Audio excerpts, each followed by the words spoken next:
And don't forget, their service doors are open. They're here to take care of all of your service needs here at Bill Penny Toyota here in the service department.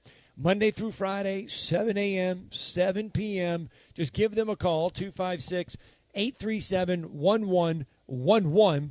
That is the number to the neighbor, or that is the number to the Toyota service department. If you need to get your car serviced, head on out here. And you know what? Later in the day, if you come out here to get your vehicle serviced, just kind of mosey on over to the showroom and take a look at all those brand new Toyotas that they have here. Always a great time here at Bill Penny Toyota, hanging out here in the service department. If you want to get in on the show, all you have to do is give us a call. It's that simple, 256-576-4977. That is the number to the Neighbors Wealth Management Hotline, and we want to hear from you. We do welcome your phone calls here on a Monday morning. So give us a call. What do we got in store for you today? Well, coming up later in the first hour, Travis Reier will join the show as we break down Alabama's baseball weekend. Softball got some good news. NCAA tournament bids came out yesterday. Big day for Alabama there. Coming up in the second hour, Jason Caldwell will join the show as we talk about Auburn baseball. It was Alabama-Auburn baseball on the diamond this past weekend. Auburn did take the two games. Yesterday's game, unfortunately for both sides, and we'll ask Travis Reier and we'll ask Jason Caldwell, ultimately what will it mean for both Alabama and Auburn as they were not able to finish that game yesterday. That could be big for both Alabama and Auburn down the stretch. May not seem like it, but it could be. One game could be pretty big, but we'll ask Travis and Jason Caldwell as we go along the show this morning. College football coaches, what is the average coaching tenure in college football for most college football programs right now? It's an outlier if you see a coach like a Nick Saban at Alabama stay at a school for very long. What is the average length, do you think, of a college football coach coaching at their current school right now? There are a few outliers. One of those is Kurt Ferentz, much to my dismay, at the University of Iowa. And I say that jokingly. He has been there for 23 years. That we don't see too often. So what's the average length there? We'll run that down. Some of the college football coordinators that are coming into roles this year that have, I guess, some lofty expectations attached to them becoming coordinators or coordinators at their schools. I'll explain all that. We'll run all that down. Alabama, Arch Manning. Aaron Suttles has a great article in the Athletic kind of updating us where Alabama presumably lands now with Arch Manning. Where do they come into play for the talented quarterback? We'll go over that. Like I said, we've got a lot of stuff to get through in the 2 hours. But as always, the show is yours. And so we do want to hear from you on this Monday morning as we get started. 256-576-4977. That's the number of the Neighbors Wealth Management Hotline. And what a weekend I had. I don't know about everybody else, but I hope you all had a good weekend. Chad, did you find anything? Did you get everything accomplished this weekend that you needed to get accomplished? Oh, without a doubt. I know I did. I watched a lot of basketball and just kind of hung out all weekend. What about you? That's one of those weekends that when you're done, you don't feel very good because you didn't get anything accomplished, but you felt like you needed to rest. Oh, without a doubt. Yes. Yeah, and yes. Saturday there was like nothing, so I really just didn't watch anything but some baseball, and that was about it. All right, 256-576-4977. So I talked about these college football coaches. This is interesting. I found this interesting that the current FBS coaches, and this is the FBS, the football bowl division, they have been on their jobs for an average of just 3.7 years. Okay, this past offseason, there were 29 FBS jobs changing hands. Okay, keep in mind, that does not sound like a lot, but there are only 131 FBS jobs. So 22% of the college football coaching world changed this offseason. 22%. We saw it here in the SEC.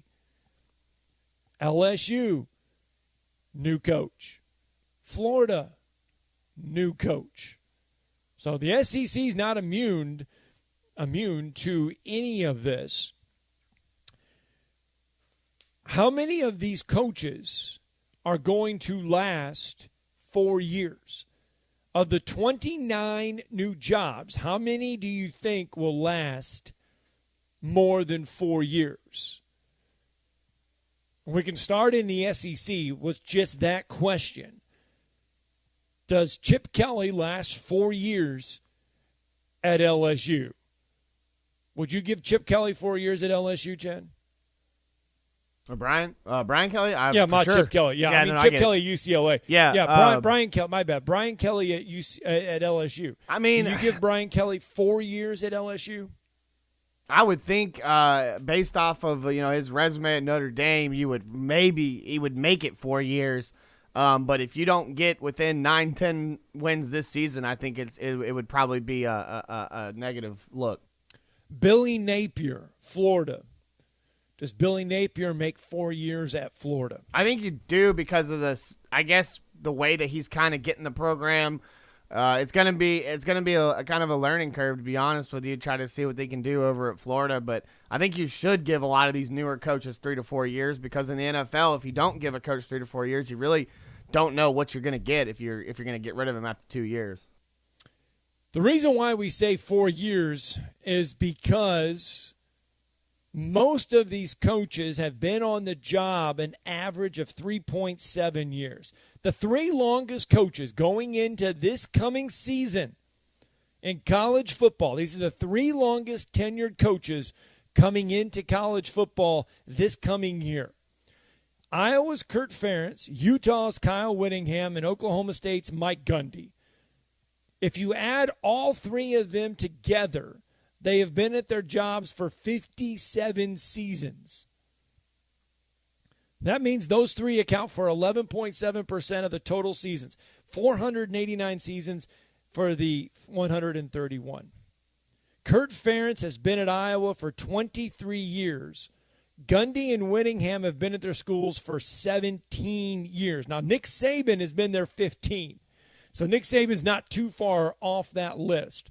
Northwestern's Pat Fitzgerald and MTSU's Rick Stockstill have been at their schools for 16 years.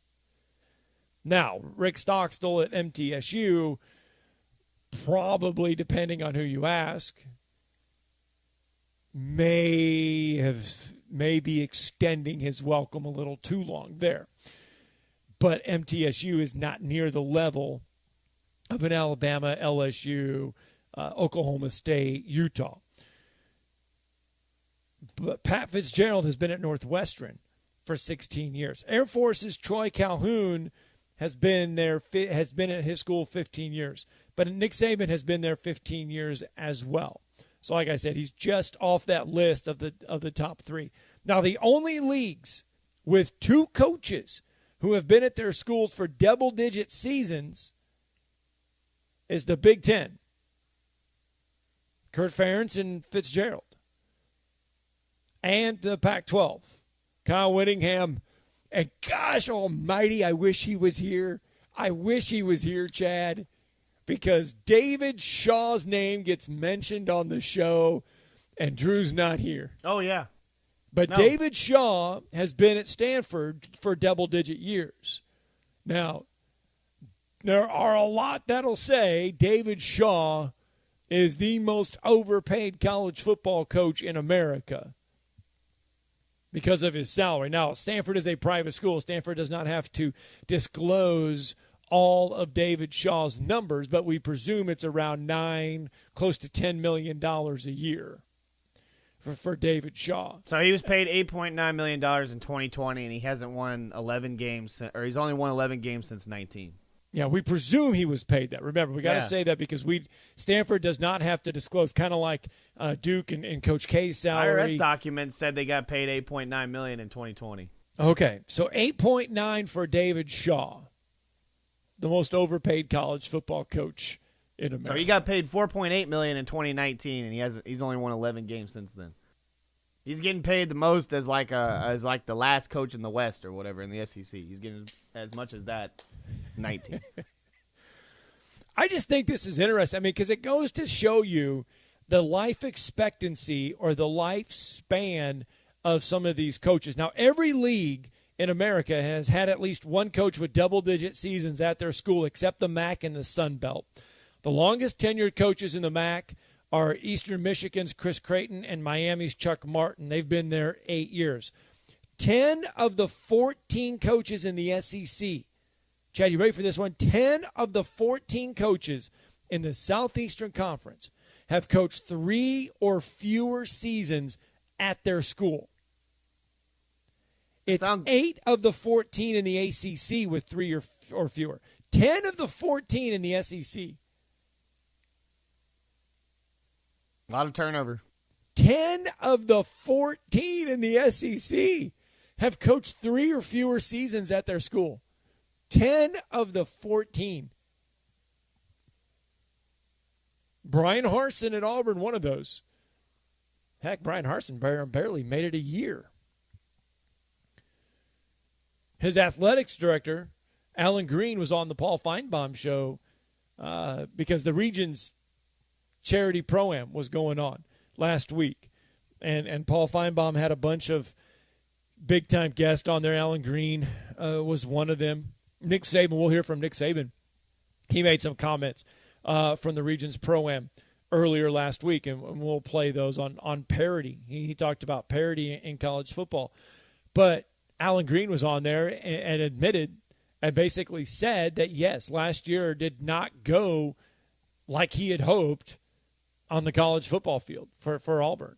But he did say this. He did say that he's seen Brian Harsin make some changes. Brian Harsin has made some changes. He has said that. He said that to Paul Feinbaum earlier last week. He said they've made some changes. And he's also said that he sees Brian Harsin a little bit more comfortable in his skin as a college football coach at Auburn. So what does that mean going forward for the Auburn Tigers? Does that translate into more wins? We'll have to find out. Maybe we'll ask Jason Caldwell in the second hour. But back to our coaching thing. 8 of the 14 in the ACC with 3 or fewer seasons. But among the Power 5, both fall short of the Big 12. 8 of the 10 coaches in the Big 12 have been at their current jobs 3 or fewer seasons. 8 of the 10 in the Big 12. 8 of the 10. Chad, I can do math. I can do that simple math. That's 80% of the coaches in the Big 12 have been there 3 or fewer seasons. Of all the leagues, the Sun Belt wins the least tenured award. 12 of the 14 have been coaching at their school for 3 or fewer seasons. Now, don't be surprised there because the Sun Belt lots of times have coaches that are the up-and-coming coaches in college football, and those coaches get grabbed up by bigger schools. So that is why the Sun Belt, loses that. I believe Billy Napier came from the Sun Belt, if I'm not mistaken. So, but just call the Big Ten the Graveyard League. 9 of the 14 coaches at their current schools for at least 4 seasons, and 5 of those have been there for at least 7 seasons. The Big Ten is also the only league without a new coach this coming year. So the Big Ten is the only league that did not replace a coach after last season. And it also just kind of shows in the Big Ten that they kind of keep who they have. If they've got something going, a lot of these schools like Northwestern, I mean, once you get rid of Fitzgerald, I mean, who are you going to go from then on?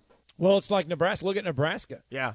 Scott Frost has been a disaster at Nebraska, an ultimate disaster at Nebraska. Comes from UCF, goes home. The expectations are Scott Frost is going to revive a Nebraska football program, get them to the college football playoffs. Nebraska is going to see better days. Scott Frost and Nebraska have been a disaster to the point where if Scott Frost does not win this year, Scott Frost will not be the head coach at Nebraska, and that stat will change. I would the Big think Ten so. will have to replace a coach, and that'll be coming from Nebraska. Yeah, I would think so. He's 15-29 coming into this season, and you wonder like what is going to keep his job. Obviously, possibly winning the conference, if not, trying to make it to a playoff. All right. So the skinny with the SEC is there's two new coaches, Brian Kelly at LSU, and then you have Billy Napier at Florida. Just 3 of the league's 14 coaches in the SEC have spent at least 6 seasons at their school. The longest tenured coach in the SEC is Nick Saban. This will be his 16th year in Alabama. His 15 seasons account, Chad, for 31% of the 48 seasons put in by the current SEC coaches at their school. Can you guess who the second longest tenured coach in the SEC is and how many years?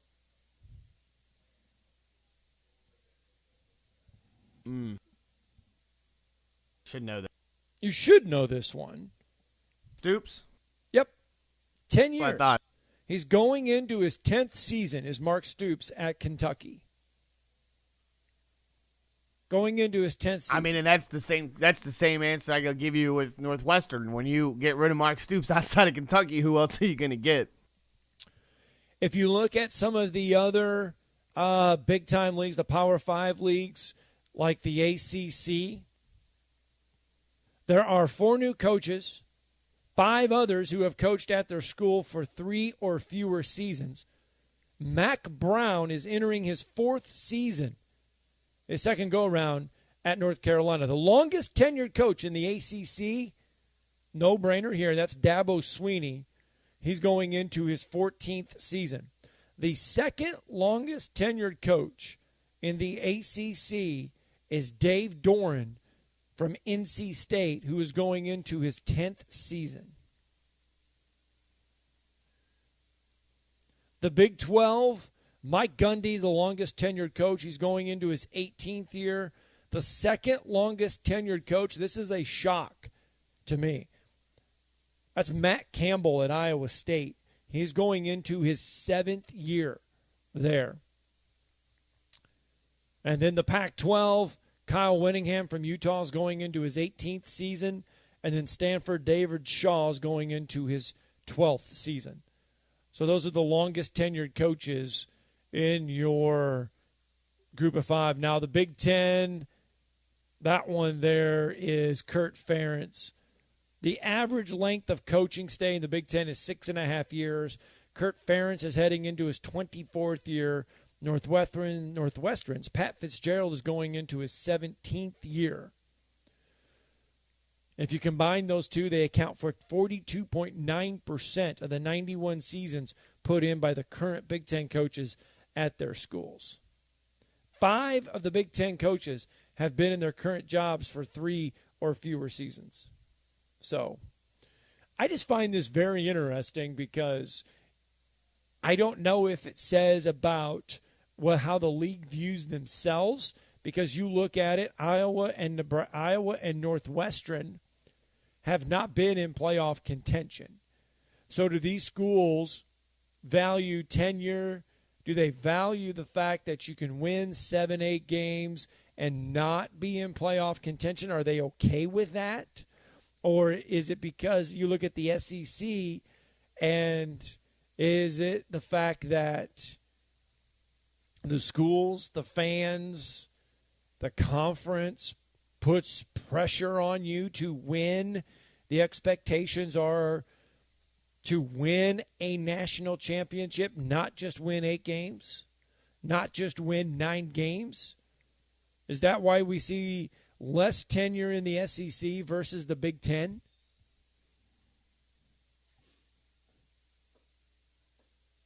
I'm wondering. I think, yeah, you have to. In the SEC, it means more, right? So at the end of the day, if you're not winning consistently 8, 9, 10 games every year, like we talk about when Alabama loses games, a bad year is 10 wins. That's the expectations, right? Yeah. So that's what I'm wondering. I mean, is it, if you look at the conference, the Big 12 has yet to win that national championship, but the average coaching stay is 3.3 years. The Big Ten, Ohio State dominates everything. Iowa has yet to make it to the college football playoffs. Northwestern has yet to make it to the college football playoffs, but they're content to keep their coach for 24 years. I think some coaches just get comfortable being the top dog in a lot of their conference, though, too. They've got security, so that, like, for Gundy, Gundy's never going to leave for another job. I feel like unless it's got to be the right job. But I guess just being in the mention of playoff possibility is okay for them at Oklahoma State. Well, yeah, if you can make a run in the Big 12, as long as you don't get skipped over by anybody and you don't have a blemished record, most of the time you're going to make it. Yeah. All right, we got a lot to unpack there, but we got to get a break in because when we come back, Travis Reier is going to join the show. Alabama softball headed to the NCAA tournament. What does that game yesterday not being finished for Alabama baseball mean, and what do the Tide have to do this week against Arkansas?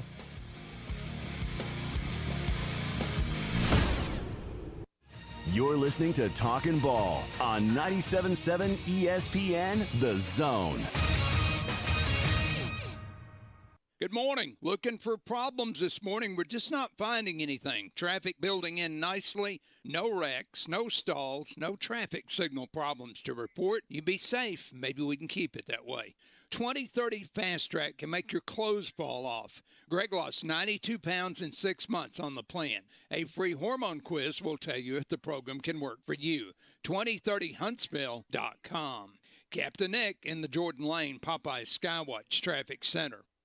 The world champs are back. The Braves are out to defend their world championship. And behind Matt Olson, Ronald Acuna, Dansby Swanson, Max Fried, and this loaded 2022 roster, a repeat is within reach. There goes Ozzie, 2-2 on the way, hit well.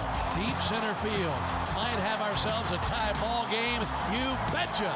And we'll bring you every huge moment of the Braves 2022 season right here on the Atlanta Braves Radio Network. New message. Hey, man, it's Devin. From that time you accidentally emailed me because you thought I was a different Devin. Oh, and your email signature said confidential. If you received this in error, please delete. That's so you. Anyway, I heard you bought a boat. When are we setting sail, Captain? When you get a boat, you also get new friends. Make sure Progressive's one of them and get coverage today for as little as $100 a year. Oh, and no, you did not receive this message in error. Progressive Casualty Insurance Company and affiliates. Annual premium for basic liability policy not available in all states. Outdoor season is coming. Can't wait. Here at Brooks & Collier, neither can we. Outdoor season is also grilling season. And we have plenty of grills and smokers in stock. From Traeger, Blaze, and Big Green Egg. There's the greenhouse. New indoor items and home furnishings as well. Whatever it takes. Browse over 2 acres of furnishings. Can't wait. How about you? North Alabama's indoor and outdoor living headquarters for over 75 years. 813 Meridian Street and at brooksandcollier.com. You want the right specialist for your recovery. At SportsMed Orthopedic Surgery and Spine Center, we understand every body is different. Your muscles and bones are unique, as is your body. Our SportsMed specialists offer innovative treatments and minimally invasive procedures, allowing you to quickly return to the life you love. Locations in Huntsville, Madison, Athens, and Decatur, and on the web at sportsmedalabama.com. Improving performance, improving lives. This is Wes Neighbors talking to Chris Haygood of Bob Wallace Appliance. Chris, what sets you apart from other appliance dealerships? Wes, these appliances are going into the most used room in your house, your kitchen. The way we have these appliances displayed, it's easy for you to visualize how they'll look in your home. Wes, what sets us apart is the people. They're well trained. In fact, they live and breathe these appliances. And if you need service, you'll really appreciate our parts department. Contact Bob Wallace Appliance at 256-533-2121. Did you know that your car, truck, or SUV may be worth over 30 or 40% more than it was last year? It's true. Bobby White back again for Woody Anderson Ford, and we'd love your trade-in for a personalized custom factory order on a 2022 Explorer, Expedition, Ranger, or F-150. You'll get exactly the color and options you want, and Woody Anderson Ford will save you 5% off MSRP, plus you'll get any additional Ford factory rebates. Or if you need a new ride today, choose a Ford Blue Advantage certified pre-owned vehicle. We have over 100 to choose from. Our Ford Gold certified or low mileage, gently used vehicles with great warranties. They've passed 172-point inspection by certified technicians, come with our 24-hour roadside assistance, plus a full tank of gas and a fresh oil change. At Woody Anderson Ford, whether it's a new order or a pre-owned, we promise to always do the right thing. Corner of George and Sparkman, hope to see you soon. From the Fox 54 Weather Center, I'm meteorologist Emily Owen. For this Monday, a few isolated showers and thunderstorms in the morning, gradually becoming sunny throughout the afternoon. High temperatures going to top out in the mid and lower 80s. For your Monday night, expect a mostly clear sky. Low temperatures falling into the mid and upper 50s for the overnight. I'm meteorologist Emily Owen on your home for ESPN Radio 97.7 ESPN, The Zone. Online at 977ESPN.com. Stream them online. Call in. It's an important job, and it's an vital organization. Tweet in and join in. We are 97.7 ESPN, The Zone. This is Steve Moulton from The Drive. Join us this afternoon from 5 to 7 with Wes Neighbors and me. Now back to Talkin Ball with Scott Theisen and Drew DeArmond on 97.7 ESPN The Zone. And indeed, welcome back. Talking Ball, 97.7 ESPN The Zone. You can find us on Facebook and Twitter at 977 ESPN. Make sure you follow us on our YouTube channel as well and Twitch. You can see all of the shows right there. Make sure you give us a like, a subscribe, and everything in between. Make sure you download the 97.7 ESPN The Zone app as well so you can take us wherever you go 24/7. 97.7 ESPN The Zone. We are on the road today. Bill Penny Toyota sitting out here in the service department. And Drew still gone, still taking it easy today, so I'm hanging this by myself, handling it by myself. And one of the things that I have learned is I do not do the show introductions, or I do not do the guest introductions nearly as well as Drew DeArmond, so bear with me when I do this. But our first guest this morning, we have him usually every week to help us break down Alabama athletics. You can find him on Bama Online. You can find him on Second Helping on a podcast, as well as his new podcast, Talkin Tide podcast. It is the one, the only Travis Reier joining us this morning on the Neighbors Wealth Management Hotline. Good morning, Travis. Good morning, Scott. How are you? I'm hanging in there. I'm doing my best. I hear you. We certainly hope to get Drew back very soon. And yes, I know everyone, including myself, have our thoughts and our prayers with him at this time. Yes, we do. And I did talk with Drew yesterday, and I'll just say that he is doing very, very good. He's just at home enjoying some downtime, and we will get him back because I can tell you right now, he is itching to come back because he was telling me, he's like, now make sure we do this, make sure we get this, and make sure we try this week. So he is very well on the mend. But Travis, yesterday, Alabama baseball taking on Auburn, a game Alabama had dropped the first two in the series to Auburn, which the Tide, I'm sure, did not want to have happen. Close ball games. But yesterday, with them calling that game, what does that mean for Alabama going forward? Does that loss of game really hurt them?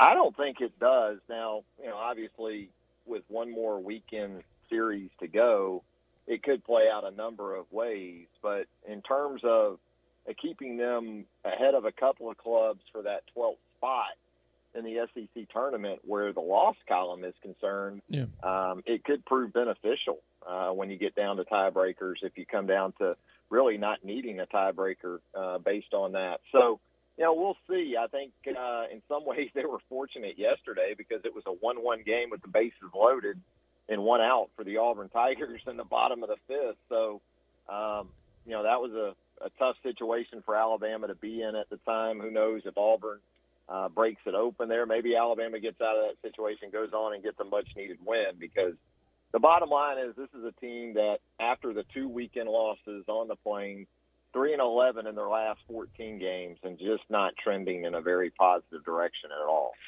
Can you put a finger on why? I mean, because they come out of Knoxville. You go back a few weekends ago, they come out of Knoxville feeling really good because at the time they were the first ones to get Tennessee at home for a game in that series. And you were thinking, okay, if Alabama can play this way down the stretch, they're going to be right there in the middle of the pack in this SEC West. And it seems like after that, they've just kind of taken small steps backwards. Well, frankly, I think they're guys that Brad Bohannon has counted on being their top guys, haven't been able to sustain throughout the course of the season offensively. I don't think you would have figured that going into a game like yesterday, you would be playing with the lineup to the extent of Zane Denton hitting in the 8-hole. That's just kind of the way the season has gone. Andrew Pinckney's been a very nice, not surprise, but a guy that stepped forward, I think, down the stretch of the season. But just when you've needed some guys the most, they seem to have faded here down the stretch. And in more than a few instances, I think the pitching's been good enough. I don't know if top to bottom in that staff they're particularly great, but again, yesterday they're in a 1-1 game in the bottom of the fifth, and they're just not producing enough. They get out to the 4-0 lead early in game 2 on Saturday. Look like they're going to be in a good spot to win that game, and they end up losing 6-4. So they just haven't done enough offensively down the stretch here. And then in some situational areas defensively, and then also in terms of the bullpen, they've had a couple of collapses too. But, all things considered, they're still in position to qualify for Hoover, and if you can do that, then certainly you still have at least an outside chance at regional play. But this is a team that can't afford to look past anyone. So, Arkansas coming into Tuscaloosa beginning on Thursday to wrap up the regular season, that won't be an easy situation. So there's no break coming for this team right now. Yeah, you look at it, and Mississippi State is right behind them, 9-15. You got Kentucky at 9-15. So, I mean, it's going to be a battle for that 12th and final spot. The good news is, I guess if you're looking at it, I believe Mississippi State has Tennessee to finish out the regular season. Alabama has Arkansas to finish out the regular season. I don't know if that's good or if that's bad. Tennessee doesn't have much to play for, so I don't know what Tennessee is going to throw at Mississippi State, but Arkansas has a lot to play for this weekend. They do, and I believe they're coming off a series loss to Vanderbilt. So, they're looking to turn around their fortunes as they get ready for postseason play. They are indeed. And you look at this Alabama baseball team, Travis, they do have the 3 left with Arkansas. You mentioned, where would you put the Tide's chances for a regional going into this final weekend? Dimming, I guess, is a way to describe it, especially over this last month. And so, for example, you were just glad to see this team get a win of really any kind midweek last week at Jacksonville State, and scored 13 runs in that game, and you hope that perhaps that was an indication of maybe more of what was to come, but didn't really play out that way down at Auburn over the weekend offensively. So you just wonder at this point, is it reasonable or realistic to think that there's a breakout coming for this club? So they've still got the guys that are capable of doing it. So it's not wise to write them off, but guys like Will Hammeter, Denton, Pinckney, they're going to have to, Jarvis, they're going to have to really pick things up here in the next little bit for this team to have a chance to qualify for a regional for a second year in a row.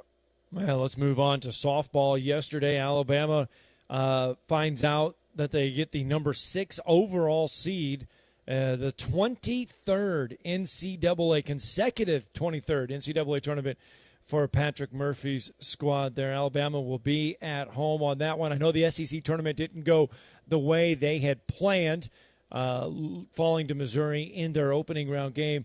But the Tide get some good news yesterday. They're at home for a regional where, I mean, expectations are that they should get through for a super regional. They should, but this is another team that hasn't been playing its best, certainly down the stretch. And still they sit there at 41-11, and you're right, a top 8 national seed once again under Patrick Murphy. But, you know, they got some things to figure out as well. This end of the season certainly hasn't gone the way most of us expected it to. You had a couple of the freshmen seemingly hit the wall at about the final quarter pole here. So, you know, how do they turn that around? You know, you've got some real staples of that lineup, and Shipman and Prangy and Tao and Dowling, and that's great. But, you know, they've got to fill in some gaps offensively right now, 1 through 9, and then also from a pitching depth perspective with Lexi Kilfoyle out of late, so much of the load on Montana Fouts. And, look, she's more than capable and more than willing, I think, of handling that. But, again, just not a scenario you anticipated even a month ago for this team. But it still speaks volumes to the work that it did do, even in the non-conference and then in the early to halfway point stages of the SEC season, to put itself in a position to really qualify comfortably within that top 8 where national seeds are concerned. What do we know about Lexi Kilfoyle? Just from what I understand, it's a foot issue that she's been dealing with. So, you know, it'll be interesting to hear from Murph to see exactly where she's at. I think at this point, though, you're probably thinking, you know, Montana Fouts is going to have to be ready to go pretty much from wire to wire in these situations. And absolutely, you're gonna go with her as far as she can take you.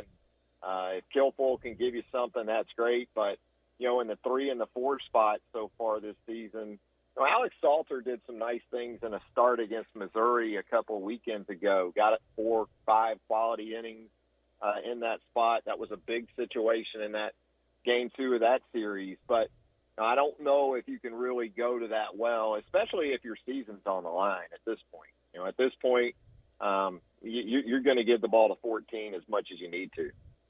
All right, that is Alabama softball. They will open up their series this week as they get Chattanooga. And you look at this regional is pretty tough. Stanford comes in, Murray State comes in.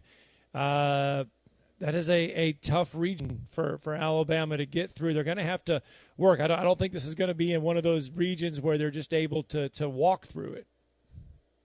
No, and I think, you know, you want to look ahead to a potential matchup with Stanford, right, in the second game. But you're right, and I think this team still has enough to prove, given the events of the last month or so, to, you know, that they need to take care of business in game 1 and not just do it by the narrowest of margins. Yeah. Try to do it with a great deal of sort of emphasis and confidence building that will help them as they get deeper into this regional. But the expectation is certainly that Alabama should advance from regional play and then perhaps set up an interesting matchup with Tennessee in a super in Tuscaloosa. And that's particularly intriguing because we didn't see these teams, or we haven't seen these teams face each other so far this season.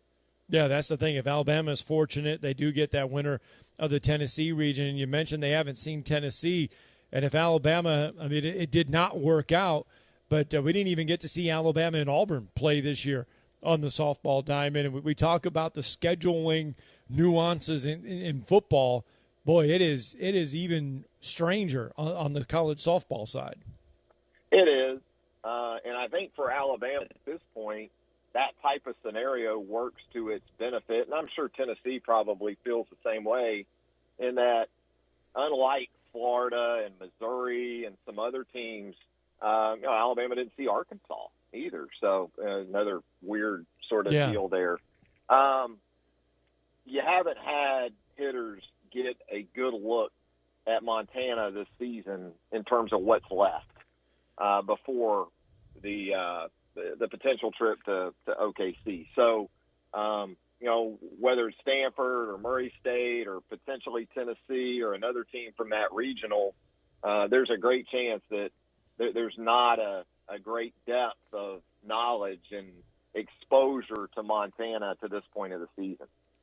All right, Travis, great stuff there. Let everybody know where they can find your work.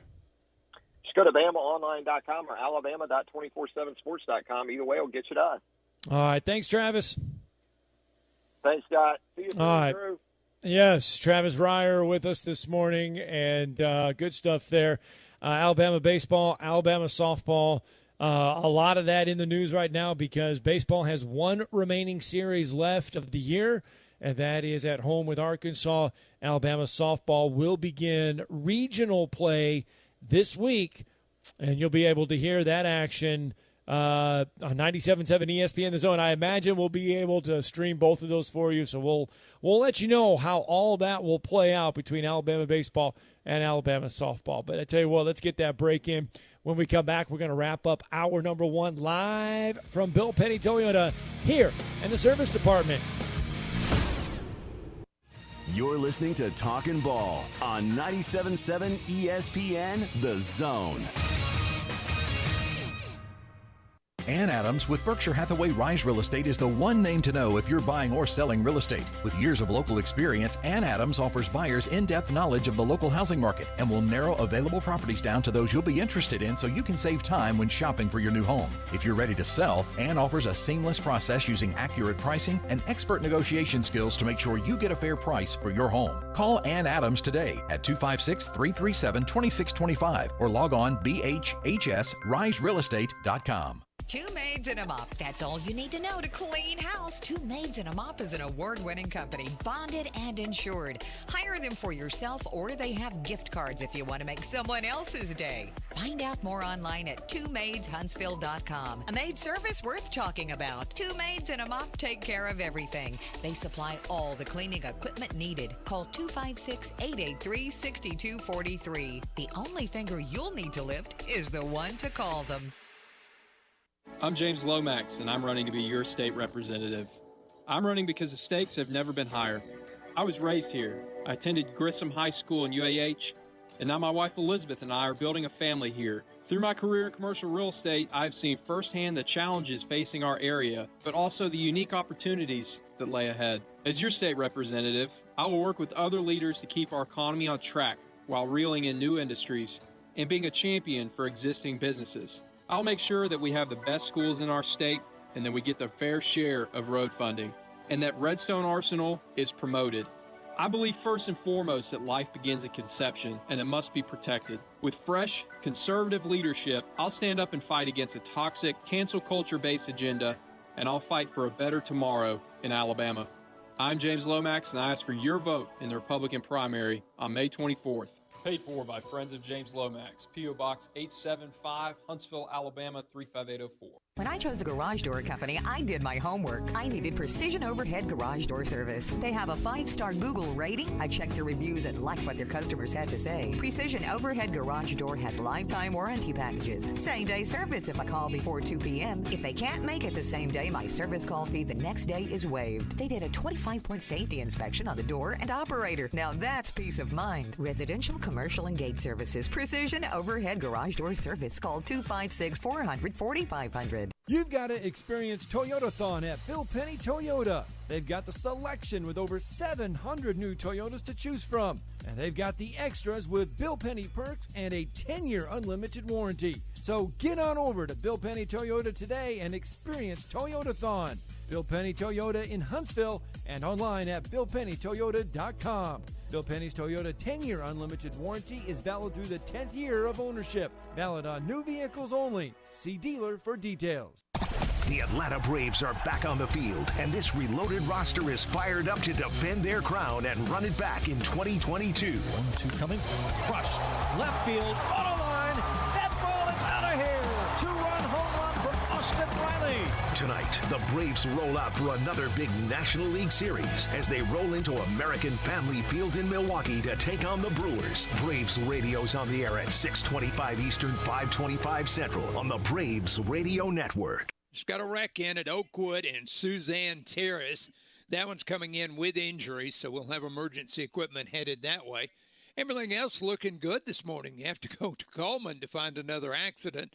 That one was at the 314 on I-65. Someone dies from heart disease every 36 seconds. Dr. Randall Burns and the team at Huntsville Heart Specialist on Bob Wallace Avenue can help keep your heart healthy. Captain Nick in the North Parkway Popeye Skywatch Traffic Center. This segment of Talkin Ball is brought to you by University Kia, the #1 volume Kia dealer in the state of Alabama. Located online at universitykia.com. Oh, indeed. Welcome back. Talking Ball 97.7 ESPN The Zone. Scott Tyson with you on a Monday morning. Trudy Arman still enjoying some time away from us. So Chad helping us fill in as well as we move along on this Monday morning. Hope everyone is having safe travels into work, into school, wherever you may be headed on this Monday morning. And as I mentioned, we have got a lot of fun stuff left to get through. That first hour, thanks Travis Ryer for joining us there on the Neighbors Wealth Management Hotline. Some good stuff from Travis in regards to Alabama and Alabama baseball and Alabama softball. So 256-576-4977. That is the number to the Neighbors Wealth Management Hotline, and we want to hear from you on this Monday morning. In that first segment, we were also talking about the average length is about 3.7 years in most of the leagues. In the SEC, the average length of a coach is 4 years. So it was pretty interesting to find out some of those numbers. Coordinators, since we saw a lot of college football coaches make changes this year, 66 schools, Chad, changed offensive coordinators this offseason. 56 schools changed defensive coordinators this past offseason. Now, Auburn among those that changed their coordinators. We know Derek Mason no longer the defensive coordinator at Auburn. He is now at Oklahoma State. But 66 schools changed offensive coordinators this past offseason. 56 of those 56 schools changed defensive coordinators. Seems like it's not only just the transfer portal and not image likeness to be able to get players, it's able to get coaches as well. I mean, it just seems like coaches can benefit in newer places and in newer situations. And a guy like Alabama, you can just have the pick of the litter. Yeah. Okay, so here are some coordinators that are heading to their new schools that probably feel, I don't want to say pressure, but they probably feel a little bit of pressure to get things done quick. That they are walking into a situation to become the Venables will handle the defensive side of tackling and as his quarterback this fall. So obviously things look okay there, but Jeff Lebby could be feeling that pressure at Oklahoma. Here's a name that sounds familiar to a lot of people, and that is Kevin Steele. Kevin Steele is the Miami defensive coordinator for Mario Cristobal. Now, we all know Kevin Steele, and so he ends up as Miami as the Hurricanes defensive coordinator. Now, we talk about transfer portal, and we talk about how busy teams have been in the transfer portal. Miami, under Mario Cristobal, has been very, very active when it comes to the transfer portal. They have picked up 5 guys that they hope will be key contributors in their defense. They got a tackle from West Virginia, Akeem Messidor. They got another one from Maryland and Darrell Jackson. They got a linebacker from UCLA and Caleb Johnson. They got another edge rusher from UCLA, Mitchell Agudi.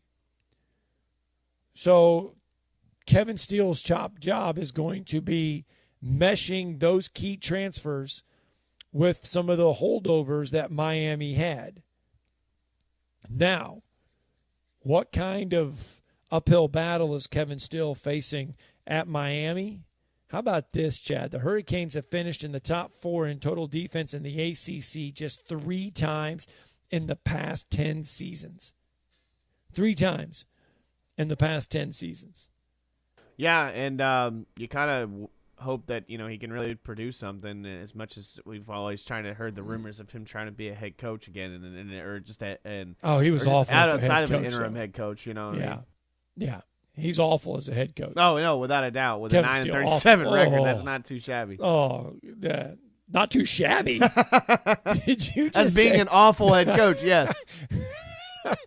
But when I'm looking at coordinators that you're talking about, what about DJ Durkin taking over over Elko? Is that the reason why all these transfers went to Texas A&M, is for DJ Durkin's defensive mind? This is the same coach that, has a lot of that. DJ Durkin did a okay job at Ole Miss. Keep in mind that Ole Miss defense it could not stop. I mean, we joke about the Big 12 and how the Big 12 is optional. Yeah. The year before DJ Durkin took over at Ole Miss, tackling was not only optional at Ole Miss, I don't think it was required at Ole Miss. And he did a lot to improve that Ole Miss defense. And I mean, he did. And now he goes to Texas A&M, where the expectations are, look, we all know what the expectations are at Texas A&M. And a lot of that falls on the fact that the attention the recruiting class is getting this coming year with the name, image, and likeness. We don't need to go through all that, but the expectation is that Texas A&M is going to be near the top of the SEC. If they do, obviously Jimbo Fisher is going to have control of that offense, we think, because Jimbo Fisher gets his quarterback supposedly ready to play. DJ Durkin's got a lot of pressure on him, I think, at Texas A&M to keep that Aggie defense near the top. For a couple years there, the last of the SEC in total defense. So you're right. I think DJ Durkin has some huge. Georgia probably will be their biggest challenge, just because Josh Heupel comes back for year 2. I don't think Billy Napier has all of the horses in the corral yet to challenge. But those are some of the coordinators, I think, that are facing some big shoes. I mean, look at Matt House at LSU, defensive coordinator. I would say with Patrick Toney, though, is that basically, it's a little bit more laid back than one of these other coaches. Like DJ Durkin really has a lot of pressure on him. I think Florida does too. They want to win Florida, now, of course. Right. I think Florida does, because you don't want to take any steps back in the SEC East. You don't want to fall further behind, so you've got to stop it. But I think you're right. I think DJ Durkin at Texas A&M has a lot to fill, because the expectation is there now at Texas A&M that you have this world best recruiting class you need to produce, and you are putting your hands in this coordinator. All right, let's get a break in. Hour 1 is done. Wow, time flies. Hour 2 from Bill Penny Toyota coming up after this break. Tom Abraham here from my friend Brian Hamaker and his team at North Alabama Mortgage. Look, buying a home is the biggest purchase you will make in your life, and it can be a bit intimidating, so you want people that can help walk you through the mortgage process and get you the best deal possible. That's what North Alabama Mortgage does, and they do it in Alabama, Tennessee, and Florida, from first-time purchases to refis, conventional, VA, FHA, and USDA loans. They have the solution at North Alabama Mortgage. Visit NorthAlabamaMortgage.com to learn more. That's NorthAlabamaMortgage.com. McCurry Motors is your car and van rental headquarters. You can rent the vehicle you need today. Family in town, sporting event, church function, no matter what your need, McCurry Motors has you covered with a wide selection of cars and vans available for rent. They have 12-passenger Mercedes Sprinter passenger Chevrolet Express vans. They have 2 locations, Highway 72 in Athens or Max Luther Drive in Huntsville. WZZN, Union Grove, Huntsville, Alabama. 97.7 ESPN, The Zone. With injuries, 251 near Oak Grove in Limestone County. Nobody hurt, but there's blockage. Northbound Slaughter at Stella may have a minor injury. Mooresville. The Fox 54 Weather Center, I'm meteorologist Emily Owen. For this Monday, a few isolated showers and thunderstorms in the morning, gradually becoming sunny throughout the afternoon. High temperature is going to top out in the mid and lower 80s. For your Monday night, expect a mostly clear sky. Low temperatures falling into the mid and upper 50s for the overnight. I'm meteorologist Emily Owen on your home for ESPN Radio 97.7 ESPN, The Zone. This is Brent Musburger's VSiN Action Update on 97.7 ESPN, The Zone. Heads up, sports bettors. Right now you can try VSiN All Access free for 30 days with no credit card required. Visit vsin.com/free month to sign up now. Tonight, the Braves at the Brewers. Atlanta plus 115 moneyline underdog. Brewers minus 125, 7.5 the total. Ian Anderson starting for the Braves. The NBA Conference Finals are set. The Celtics will meet the Heat in Miami in Game 1 Tuesday. The Celtics a 2-point road underdog, 205.5 the set total. In the Western Finals, it'll be the Mavericks and Warriors. Game 1 in Oakland Wednesday. Dallas a 5.5-point underdog, 214.5 the total. It's PGA Championship Week. The tournament underway Thursday in Tulsa. Scotty Scheffler and John Rahm atop the odds board at plus 1,100, followed by Rory McIlroy plus 1,200, Colin Morikawa and Justin Thomas each at plus 1,400. I'm Trey Westerberg, 97.7 ESPN, The Zone. Log on today, 977ESPN.com.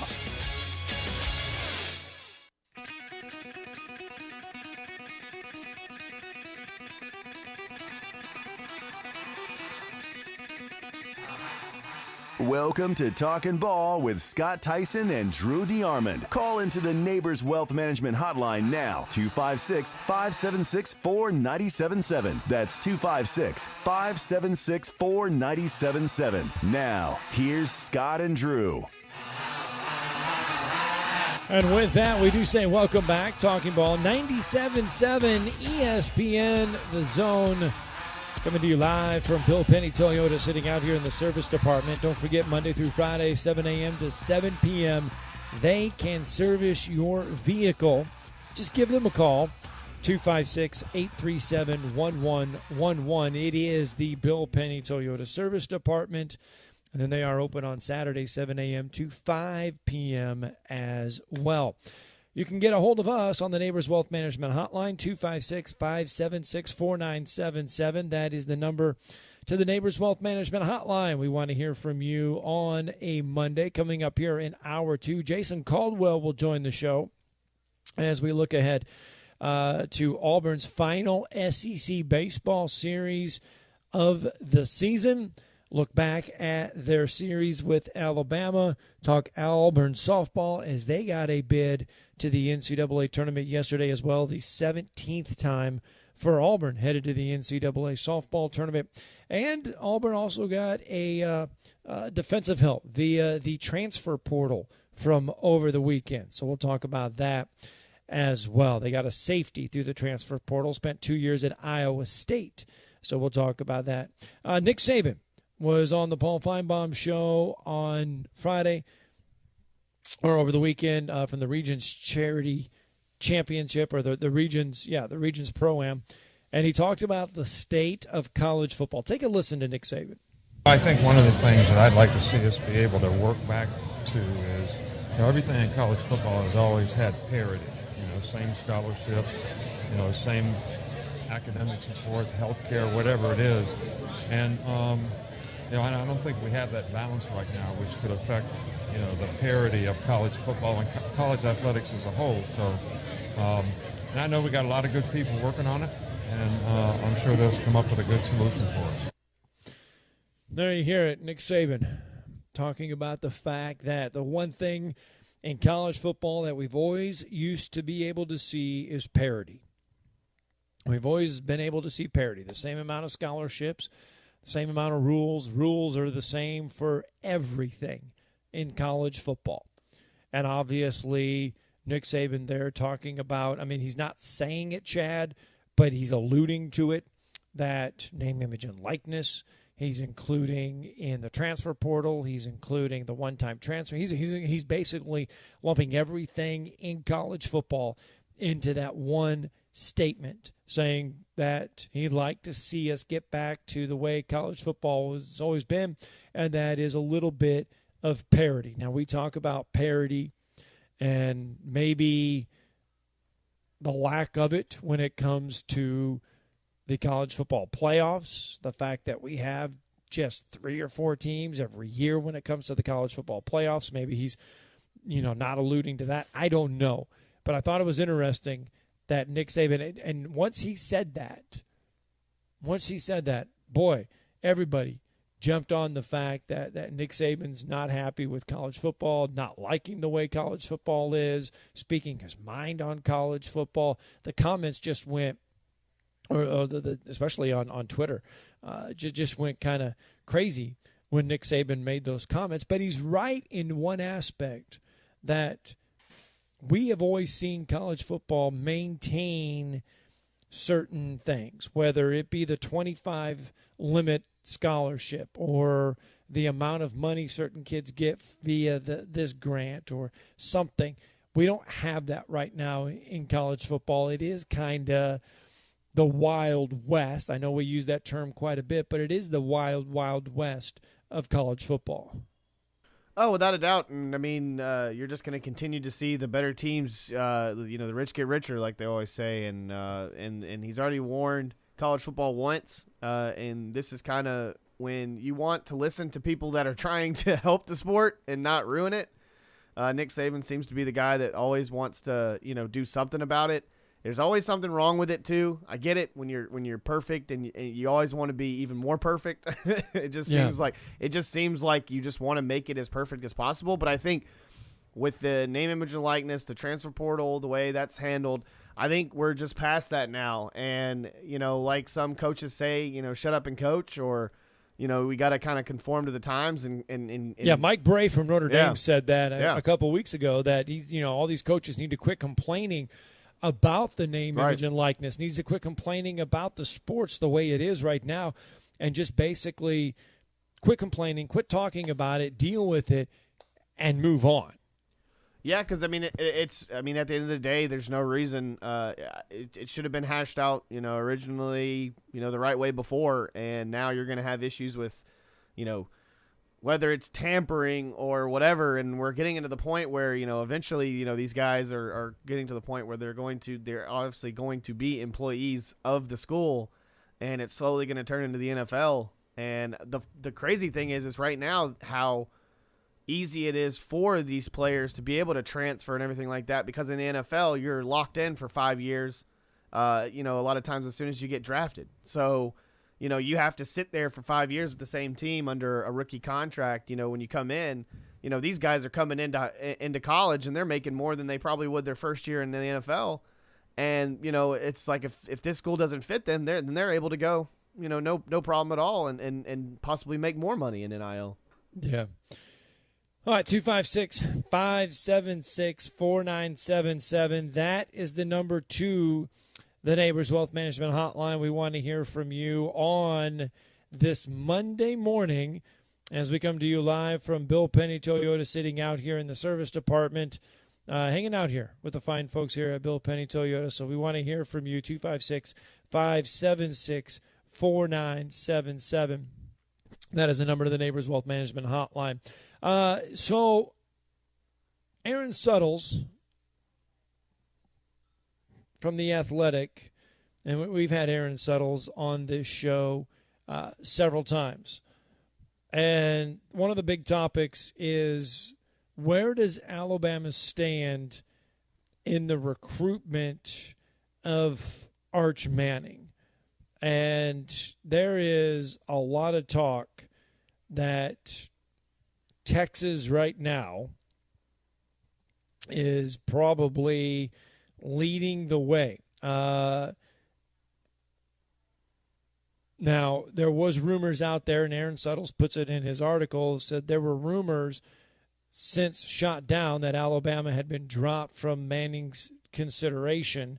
As it stands, it's presumed right now, Aaron Suttles is saying, that Texas has the lead in the Arch Manning sweepstakes, but he's raised some eyebrows when he said that Athens was his favorite college town.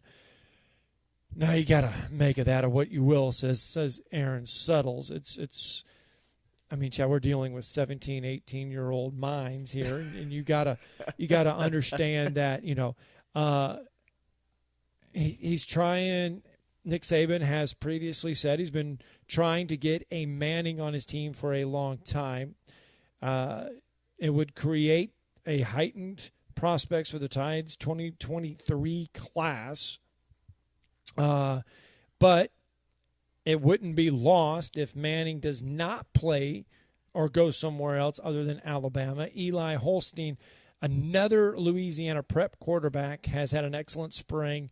He's creating a buzz that could result in him becoming a 5-star prospect before the final evaluations are released. He's rated as the number 54 overall player, number 8 quarterback in the 24/7 composite. They've been in contact with him as well. He's 6'3", 226 pounds. He created a tidal wave of attention when he scored off the charts at an Elite 11 event.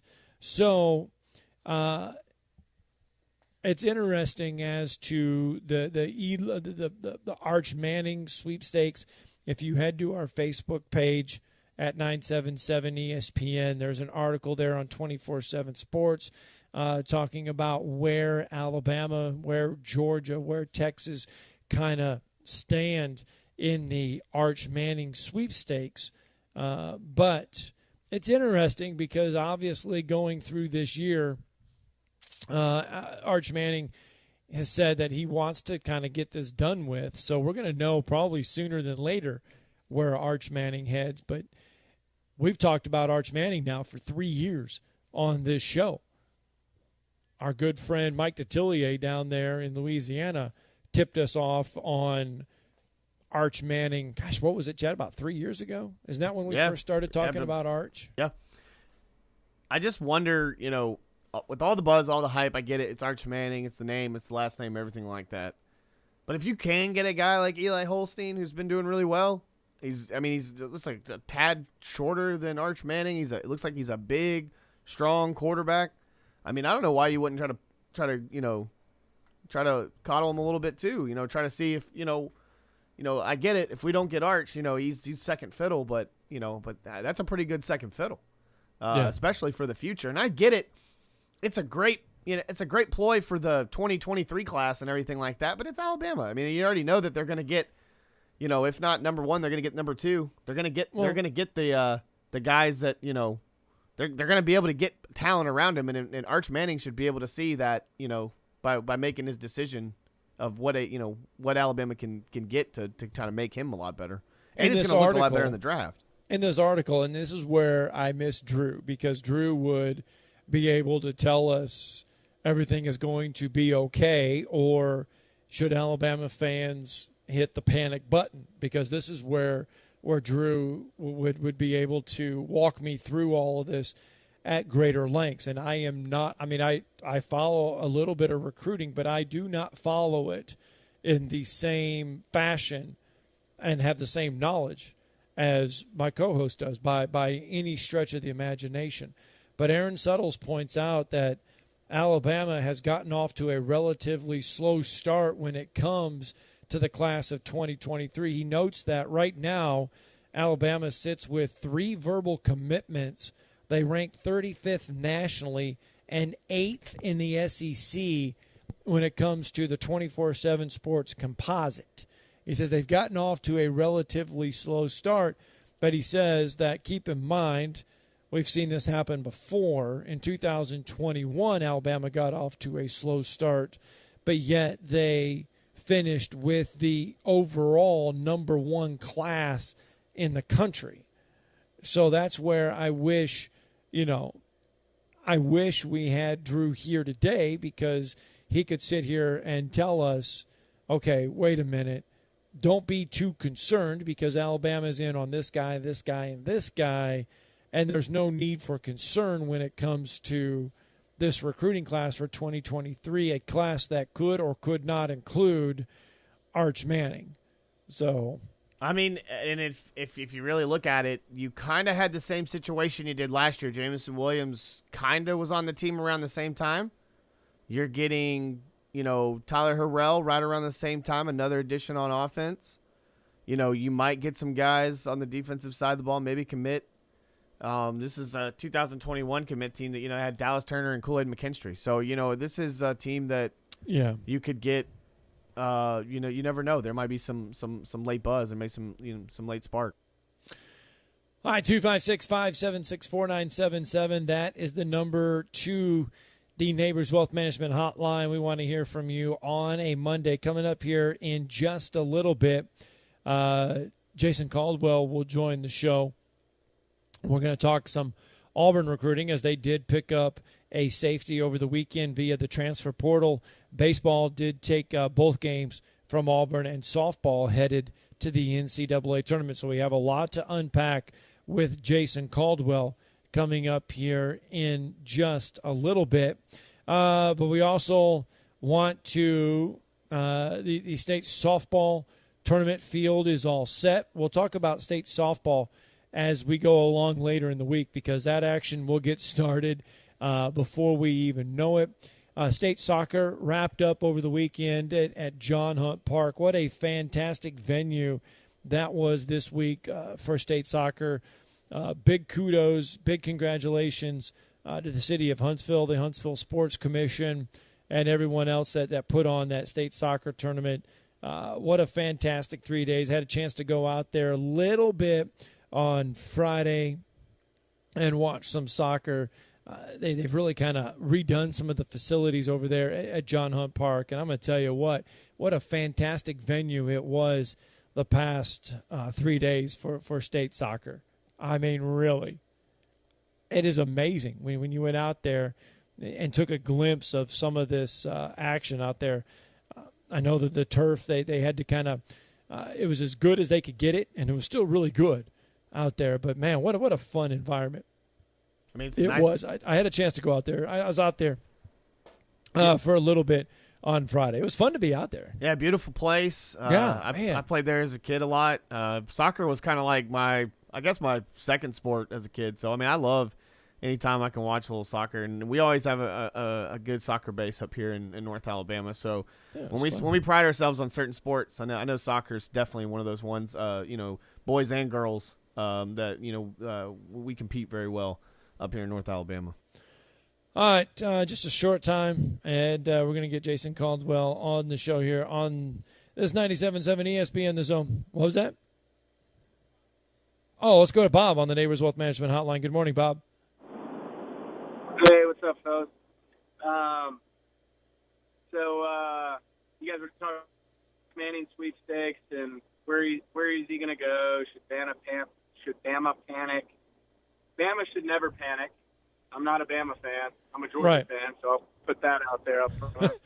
But, when he said Athens is the best college town he'd ever been to, he's not lying. Have y'all ever been to Athens? I mean, I've been there once. Tuscaloosa, it's not even comparable. Like, literally, they're not even comparable. And that's not to disrespect Tuscaloosa or Oxford or any of these other great college towns, but if you go around the SEC, there's nothing comparable to Athens. It's just, that's a fact. So, but that's not the reason why I think he's going to go to Georgia, even though it's a great school. He'd love it there. He could be a legend there if he goes there. If he goes to Bama, which is a factory, and he wins at Bama, everybody's going to say, well, you're supposed to win at Bama. That you came and did what you were supposed to do. Saban's there, you're going to win, and it's like, okay, Arch Manning went and did what he's supposed to do. It's really nothing crazy because Bama always wins. He goes to Georgia, and a fantastic school and a great college town, and he wins, and does well and maybe wins a national championship or two, he's a legend. He's the GOAT. Like he makes a mark for himself. But isn't Georgia? That's why he picks Georgia, not Bama. But aren't we supposed to? But doesn't Georgia want to be in that same breath where if you go there and win at Georgia, you're expected to win as well? Yeah, but we're not. I mean, it took us 41 years to win a national championship. Let's be real. Right. We're not. Right. I mean, I'm as diehard Georgia fan as you're ever going to meet, and I live in Alabama. My neighbors are all Bama fans and Auburn fans. But I'll tell you this, we're not. We're not Alabama yet. And it's not, I mean, that is a special category that stands alone. And, I mean, we need to win about 6 or 7 more national championships before we can say, hey, we've arrived and we expect this. Now, do we expect to win the East every year? Of course. Do we? But it's every December, can you beat Alabama? That's what we worry about. I mean, we used to worry about Florida, Tennessee. When I went to school at Georgia, we used to care about Tennessee. They're trash now. But I really think I used to not think Arch Manning that Georgia had a chance at Arch Manning. Right. Because Kirby has fumbled. He's fumbled the quarterback position for so Yes. long, and he's made his mark with defenses. Like, he screwed up the Justin Fields thing. Stetson Bennett, I love him. We won a national championship with him, but really? Stetson Bennett? Come on. So there's always this fear in the back of Georgia fans' minds. Oh, there's 2 5-stars on the roster at Georgia right now waiting their turn. Gunnar Stockton and Vandegrift. They're both outstanding quarterbacks, but if Arch Manning shows up, they better pack their bags and transfer to UCF or somewhere like that, because they're not going to play if he shows up. Well, I'll say this as far as the quarterback spot for Georgia goes this year.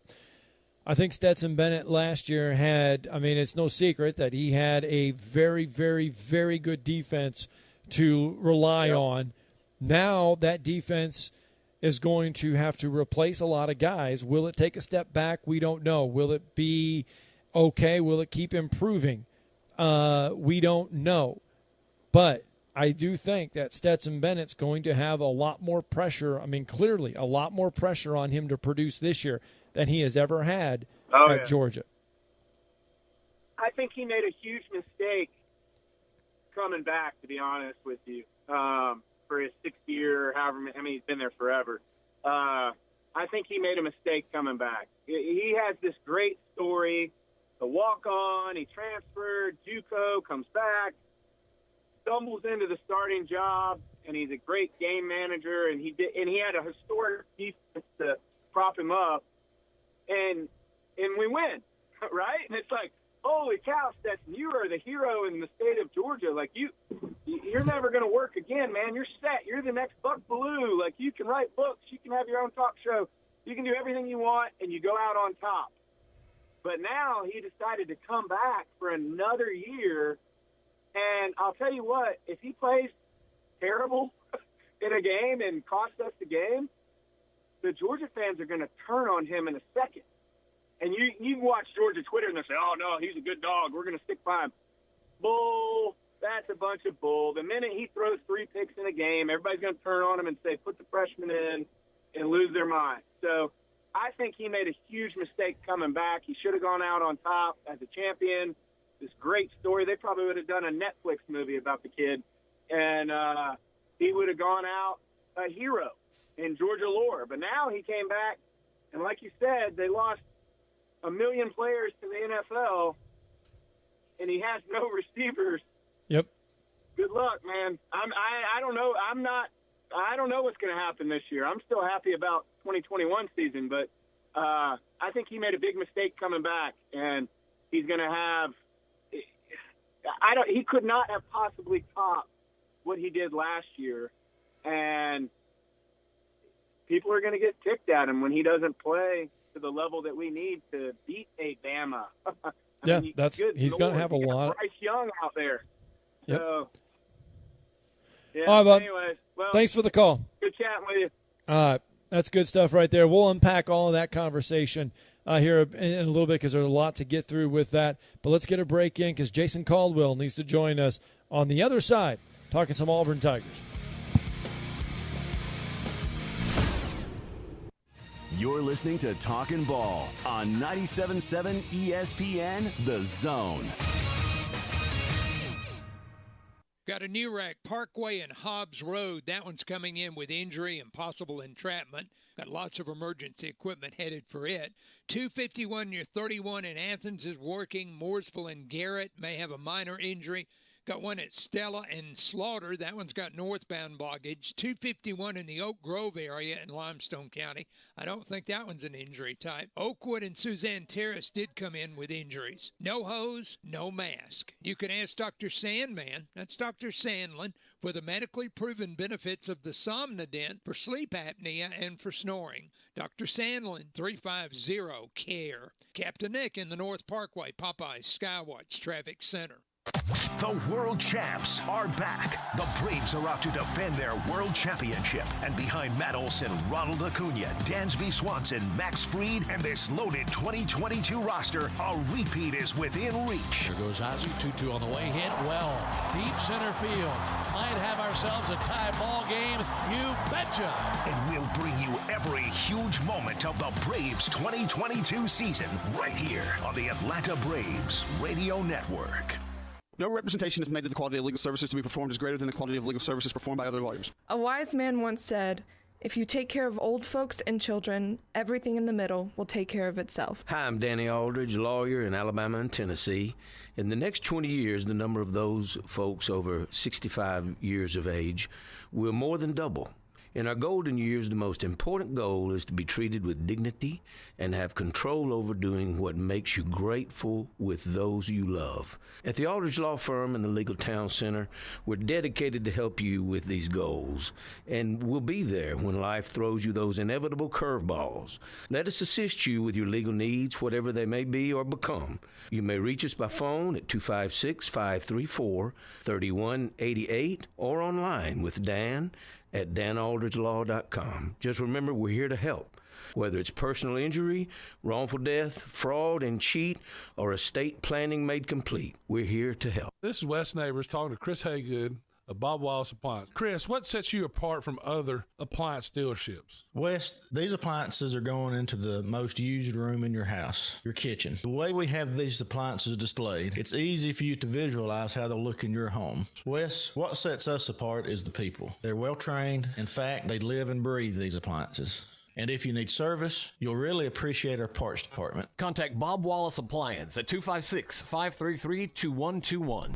Hi, this is Wes Neighbors. I'm here with Sam Fleming with Fleming Roofing and Restoration. Sam, tell the folks about Fleming Roofing and Restoration.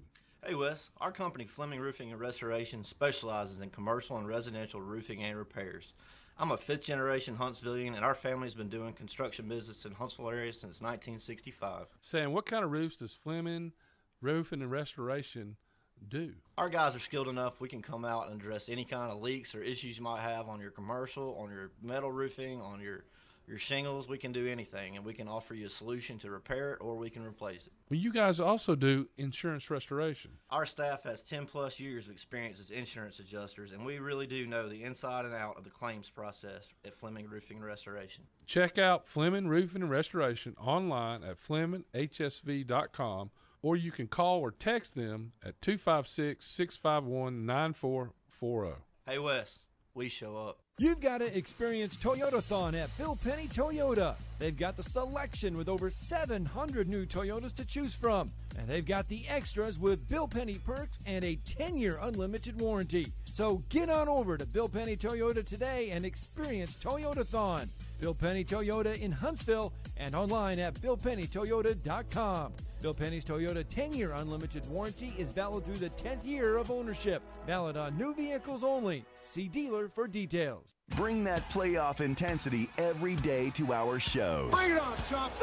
Let's go. Okay, maybe just for Drew DeArmond. Ding, me. Listen for Talkin Ball with Scott Tyson and Drew. Weekday mornings starting at 7 on 97.7 ESPN, The Zone. Coming up next, it's the Tom Abraham Show with me, Tom Abraham. Now back to more Talkin Ball with Scott and Drew. And welcome back, Talking Ball 97.7 ESPN, The Zone. Scott Tyson here with you again, Drew DeArmond. enjoying some time away from the show this week. We'll hopefully get Drew back by the end of the week. We're coming to you live from Bill Penny Toyota here in the service department, as we do each and every Monday along the journey. And joining us now on the Neighbors Wealth Management Hotline, you can hear him, or you can see him and see his work covering the Auburn Tigers for auburntigers.com, part of that 24/7 Sports Network, 24/7 Sports. Like I said, I do not do the intros near as good as Drew DeArmond. There's a reason why he handles those, because he is very good at those. But anyway, we welcome into the Neighbors Wealth Management Hotline Jason Caldwell, helping us talk some Auburn Tigers stuff. Good morning, Jason. Judd, how are you? You doing good? I'm doing okay. We're making it, and do want to start with some college baseball. I want to start with Auburn baseball. They were able to take both games from Alabama over the weekend on Friday and Saturday. Then yesterday, Mother Nature, who remains undefeated, takes that game from both teams yesterday. A game that could come back and I guess have a lot to say if Auburn is able to have success this coming weekend in their final series. Yeah, obviously for both teams, a win there on Sunday is a big deal for both teams. It may not have much of an impact overall, and it could, if for Auburn, if you're trying to win the SEC West overall. The goal right now, I think, for Auburn is to try to get in the top four and to try to host a regional at Plainson Park. And if you win two games this weekend, you're gonna, I think, do both of those things. And so, in the grand scheme of things, if you win a series at Kentucky for Auburn, then you would have accomplished what you wanted to accomplish in that facet. So it might not have a huge impact, but in the chase for the Western Division, you're now a game and a half behind both Arkansas and Texas A&M. Whereas if you win and if you're Auburn, you feel like at home, you're in the fifth inning, bases loaded there, you may have a shot to win that game with probably a deeper bullpen still left in Alabama. But you never know. You never know what happens. But you would like to take your chances there. But in the end, you won two games. You're a game and a half up on LSU, Tennessee, and Vanderbilt for that all-important fourth spot in the SEC tournament now, which would give you a bye on Tuesday in Hoover. So for Auburn, one of your first goals is still there, which is to take that Tuesday off in Hoover, and that's still a possibility. What a difference a year makes, too, Jason, when you look at this Auburn baseball team. 1-run, 2-run games. That was the bugaboo last year with this Auburn team. This year, they've been finding a way to win these 1-run games and these 2-run games. And in that series against Alabama, they were trailing 4-0 early in Game 2, but battled their way back to get a win. What a difference a year makes. Yeah, and it's really so similar to what Alabama's going through right now. Losing is 1-run game, and you just it's such a fine line in this league. I talked to Brad Bohannon for a while yesterday after the game, and of course I've known him for a long time, being a former Auburn assistant. That's what he was saying. Is like, you can just see the difference in these two teams right now. You got a team in Auburn that just kind of, they're just finding a way, and that's sometimes those little things that are such a big deal. And I think for Auburn it is. They found a way, but it's just depth in the pitching staff. It's just having to back into the guys in the bullpen. All those things that have mattered, and the ultimate thing is clutch hitting. Just you get a guy on base and late in the game, find a way to get them in, and Auburn's been able to do that for the most part. And so, it's you look to, and they've had a couple of injuries on the staff, but they were able to get Blake Burkhalter back after a couple of weeks. But they developed some arms over the course of the season that made a big difference. And look at Mississippi State. They've had a couple of injuries, but really the two injuries on the pitching staff derailed a team that was a College World Series winner last year to now, they got some work to do just to make it to Hoover. That's hard to fathom, but that's all it takes in baseball, especially for Auburn, Alabama, Mississippi State, non-lottery state. A couple of injuries, key injuries here or there, and it changes the complexion of an entire season. How does Auburn feel, do you think, going into this final series with Kentucky? Yeah, I think they feel good. Obviously, what this weekend did is it allows your pitching staff to be pretty much full strength. You got a Tuesday night game against Stanford and Hoover that they play at the Hoover mat. But because you've got plenty of rest now, you got your starting rotation pretty much intact heading into the weekend. I think you feel pretty good. Kentucky's been pretty good at home. They've won some series against some good teams, including Tennessee, a couple of weekends at home ago. So they're a much different baseball team at home than they are on the road. If you're Auburn, you go up there and hey, you got a shot to do what you accomplished. So I think for Auburn, you got to feel pretty good.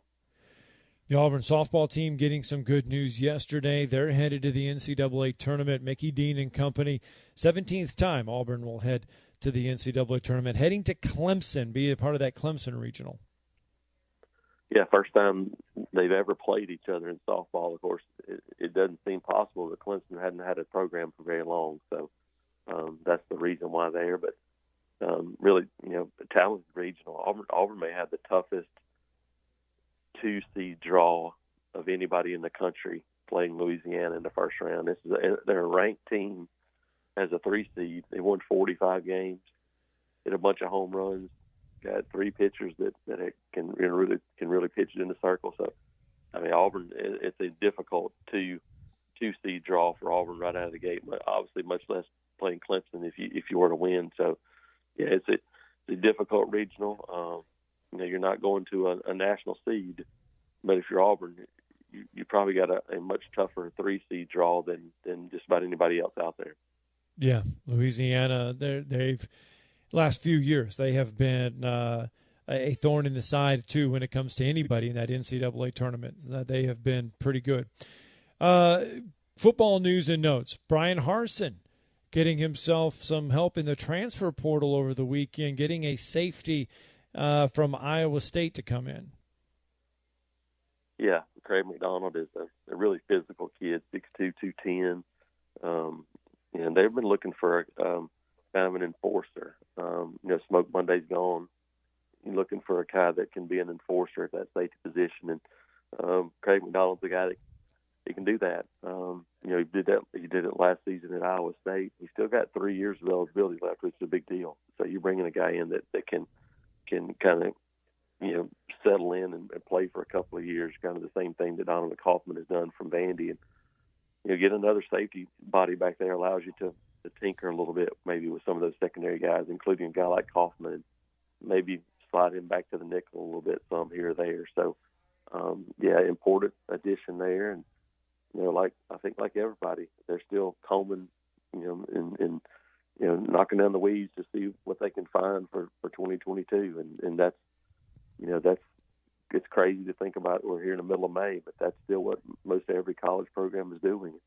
So for Auburn, you're still looking at trying to find some help at wide receiver. Still looking maybe to find some help on the defensive line. And getting a guy like Craig McDonald is a big help for Zach Ethridge back here on the back end of the defense. Yeah, you mentioned that wide receiver spot. Are they entertaining any guys on campus as far as that wide receiver spot goes, trying to bring them in? Yeah, they added Zaylen Worsham, a kid originally from Hewitt-Trussville that was at Miami, so added him already. And, we've been looking at a few guys here or there trying to get them on campus. And, but a couple of those guys have now committed elsewhere. And so you're still working to try to get in on guys. Obviously you look at, Matt Landers was a guy that they were hoping to get in on campus, the former Georgia and Toledo wide receiver. He committed to Arkansas over the weekend. They had looking at one of the Texas transfers. He's already committed. There's still a guy, Marcus Washington, as a Texas wide receiver transfer. Auburn's seeing if they can get him on campus, but he's visited Purdue and some others, and see if they're able to kind of make some inroads there, or if somebody else pops up. That's kind of what you do nowadays, is just kind of take a look at everybody and see if there's somebody else that you might have missed the first time around that's in the portal. Jason Caldwell joining us on the Neighbors Wealth Management Hotline. Jason, we're getting some feedback. People want to know. I had a couple listeners that want to know about the baseball game yesterday and the SEC rule of not starting a game after a certain point and wanting to know, was that the main reason why they were not able to finish that game yesterday? Yeah, it's the reason why. Okay. You look at it, and I wrote something. I'm getting ready to actually put it up here in a few minutes, the Monday morning quarterback. But it's just something that to me it's outdated. There's no reason why a conference baseball game should be called at 7:00 on a Sunday night when kids don't have classes on Monday. Meanwhile, they're starting basketball games now at 8, 9 o'clock on a Tuesday night in conference. With classes going on, those kids aren't getting out of the arena till 10:30, 11 o'clock at night, and they've got class the next morning. It just doesn't make much sense to me for a team that's gobbling on a bus. I mean, Alabama, it's not like they got a long way to go, but that's the way it is. That's still the way the rule reads, and because of that, they weren't able to wait. Now, it might not have made any difference last night because we had a little rain come through here last night and had some storms and stuff, but you at least would have liked to give yourself an opportunity to go out there and at some point try to get a couple more innings in to see what happens. But they weren't able to do that. All right, well, good stuff there from Jason Caldwell. Jason, let our listeners know where they can find your work. Yeah, you can check us out at autigers.com, auburnundercover.com as well, and can also follow me on Twitter at ITATJ. All right, getting ready for a busy weekend. We got high school baseball and softball playoff state tournament time there, so another busy week as well. All right, Jason, thanks for joining us on the Neighbors Wealth Management Hotline. Appreciate it. Thank you. All right, Jason Caldwell with us, Chad. Good stuff there. And, boy, he's right. The reason why Auburn and Alabama could not finish that baseball game yesterday, now Mother Nature probably would have won out, like he just said, but the SEC has a rule that you're not allowed to start a baseball game after X amount of time on the, kind of felt like a Little League game. Yeah, you're not allowed to start a game after X amount of time. But, and he makes a great point, during the basketball season, we've seen Alabama, we've seen Auburn tip off at, 8:30 at night. Yeah. And turn around and be on the road and have to be back on campus for the next day. Now, obviously, basketball's a little different. They are not busing. Most of them are private jet flights, and you're getting to and from. But still, it's a 3 or 4 hour, probably a 4 hour, 5 hour bus ride back to Tuscaloosa from Auburn. And on a Sunday when no classes on a Monday, and that was the reason why they did not finish that baseball game yesterday. Now, it's not like they were starting a 9-inning game at 7 o'clock. They were already playing at 5 o'clock. They were already through the fifth inning, almost through the fifth inning, and wanted to resume it. So that is the reason why we did not see the conclusion of that Alabama-Auburn baseball game yesterday. Let's get our final break in. When we come back, going to wrap up our 2 hours from Bill Penny Toyota.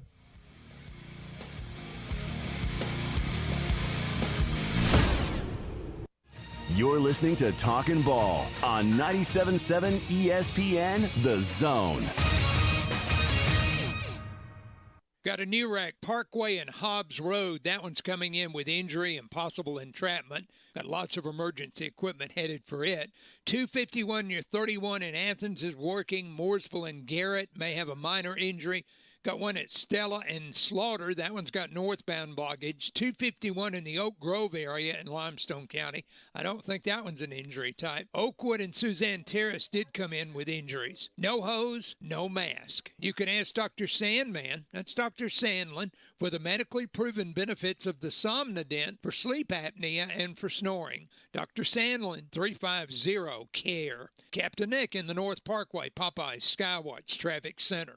If you need a car, McCurry Motors is ready to put you in a quality vehicle, and in-house financing is available. If you have a job, McCurry Motors will work with you even if you have a bankruptcy, divorce, or bad credit. Visit McCurrySaysYes.com. Every car comes with a warranty, and they report to the credit bureau. With 2 locations, Highway 72 in Athens, call 256-230-0232, or Max Luther Drive in Huntsville. Call 256-713-0575. Hey, I'm Ariana. A little thing I love about the Chick-fil-A Spicy Southwest salad is when I take a bite, it's like, wow, I'm getting a punch from the roasted corn. I'm getting a kick from the spicy chicken. It's just great. Hi, this is Tori. A little thing I love about the Chick-fil-A Cobb salad is the avocado lime dressing. It adds to the chicken, the bacon, and the roasted corn. It takes the salad to a whole nother level. Order a salad for delivery on the Chick-fil-A app today. Real guests paid for their testimonials. If you're ready to lower your utility bills, it's time to call Eagle Insulation. Eagle can handle it all. Attic re-insulation, insulation removal, wall insulation, and new construction insulation, commercial and residential. Our primary goal is to save you money, and lots of it. Typical clients realize their return on investment within 3 to 6 months. That means the re-insulation actually pays for itself and then some. See if we can help you. Contact Eagle Insulation today, 256-755-1556, or log on insulatewitheagle.com. This is Wes Neighbors talking to Chris Haygood of Bob Wallace Appliance. Chris, what sets you apart from other appliance dealerships? Wes, these appliances are going into the most used room in your house, your kitchen. The way we have these appliances displayed, it's easy for you to visualize how they'll look in your home. Wes, what sets us apart is the people. They're well trained. In fact, they live and breathe these appliances. And if you need service, you'll really appreciate our parts department. Contact Bob Wallace Appliance at 256-533-2121. Outdoor season is coming. Can't wait. Here at Brooks & Collier, neither can we. Outdoor season is also grilling season. And we have plenty of grills and smokers in stock from Traeger, Blaze, and Big Green Egg. There's the greenhouse, new indoor items and home furnishings as well. Whatever it takes. Browse over 2 acres of furnishings. Can't wait. How about you? North Alabama's indoor and outdoor living headquarters for over 75 years. 813 Meridian Street and at brooksandcollier.com. SportsMed is the official team physicians of the Rocket City Trash Pandas. And if the pros trust SportsMed, you can too. SportsMed provides every service you might need for complete orthopedic care, specializing in orthopedic surgery, sports medicine, joint replacement, spine surgery, neurosurgery, and podiatry. And they offer their own brace shop, in-house full-body MRI, physical therapy, walk-in clinic, and so much more. 4 locations and on the web at sportsmedalabama.com. This segment of Talkin Ball is brought to you by University Kia, the #1 volume Kia dealer in the state of Alabama. Located online at universitykia.com.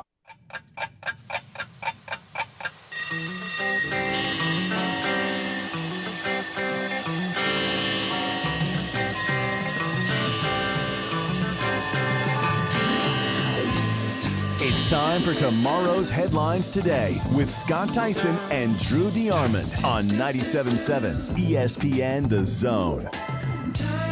All right, welcome back. Talking Ball 97.7 ESPN The Zone. Your tomorrow's headlines today do look like this.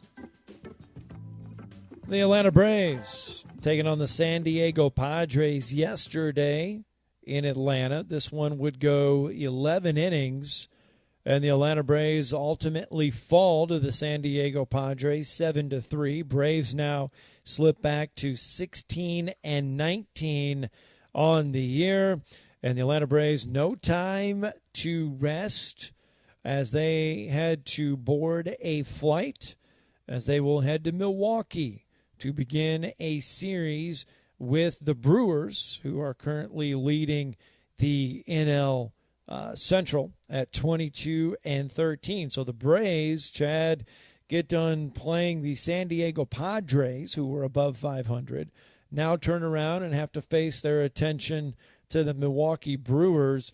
And right now the Braves 16-19 overall right now, still looking up at the New York Mets in the National League East are the Braves, trailing the Mets by 6.5 games. Mets 22-13. Milwaukee comes in 22-13 as well. I know it's early, but we can't keep saying it's early for the Atlanta Braves, Chad. They're going to have to start making some headway. I don't know. I'm going to be like Wes, and who kept telling Steve all year last year it's too early. I mean, because if you look at this right now, in 32 games, they started 15-17, exactly the same as last year. All right. The National League East, I don't think the National League East, I think the Mets, and if the Phillies keep playing the way they are, the Phillies are playing decent baseball right now. I do. I think the Phillies, I mean, I know the Phillies are a game below 500, but they just went out to L.A., did the Phillies, and they went 6-4 in their last 10 on that road trip out west. I think the NL East this year is much different than it was last year. I don't think the Braves can fool around and be like they were last year and turn it on. I don't think that can be the case this year. Well, if you look at it, it's kind of the same because last year they all thought that they were going to cannibalize each other. 3 teams would possibly all have the same record at the end of the year, and probably 2 of them would make the playoffs. If you look at it, the West is the best division in the NL. Everyone is playing really well. I mean, the Rockies are even, and I wouldn't have said the Rockies would probably even had 10 wins right now. So the Rockies, the NL West is going to be really, really difficult. You're going to have to see what happens. Can they cannibalize each other? Can teams kind of fall and everything like that? The NL Central is a little different. It is a little top heavy with the Brewers and the Cardinals, but I still think that this East is going to be very competitive. The Braves were able to beat the Mets. They took the series from the Brewers. Yeah, I get it. The Brewers have a great record and all, and they're on top of in the Central. They took the series from the Brewers at home. Can the Braves do the same thing away? I just think that, like I said, it like we said, it is kind of early. It really is kind of early because they were 44-44 at the All-Star break. So at the end of the day, if the Braves can be about even and kind of make a run, it's all baseball and hockey is all the same. If you can make a run late in the year and you're healthy, you're golden. And right now, the Braves, you just want to be you want to be somewhere within striking distance at the All-Star break. I get that. I know that.